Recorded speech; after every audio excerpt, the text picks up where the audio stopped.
आजू जनकपुर में माड़ेवा बड़ सुहावन लागे। सीता के चढ़ेला हरदिया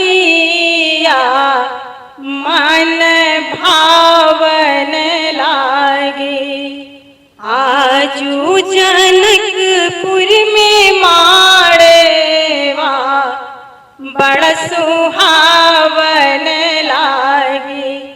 सीता के चढ़ेला हरदिया मन भावन लागे। हरे हरे बसवा कटैले जनक राजा। मन में सुनना माई की बाजे आनंद बाजा। हरे हरे बसवा कटैले जनक राजा। मन में सुनना माई की बाजे आनंद बाजा। सोरे भैले सगारी महालिया बड़लू भावन लागे। सीता के चढ़ेला हरदिया मन भावन लागे। आजू जनकपुर में माड़ेवा बड़ सुहावन लागे। धन्य रे नागरिया के उमड़ल भगिया। लगली सुंदर सिय के अमर सुहगिया। धन्य रे नागरिया के उमड़ल भगिया।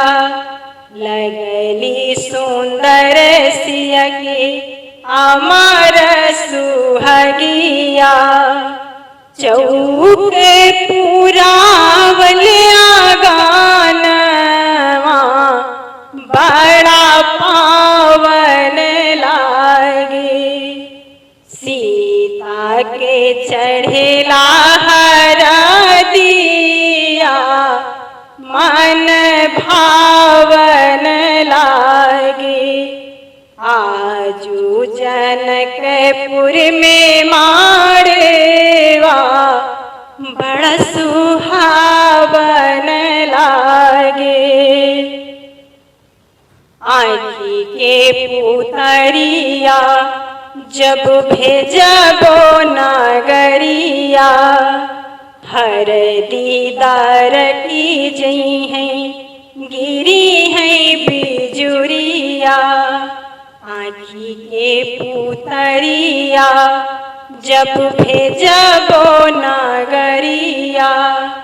हर दीदार की जई हैं गिरी हैं बिजुरिया। हर हर बरसे नयनवा जिसे सावन लागे। सीता के चढ़ेला हरदिया मन भावन लागे। आजू जनकपुर में माड़ेवा बड़ सुहावन लागे। सीता की चढ़ेला हरदिया मन भावन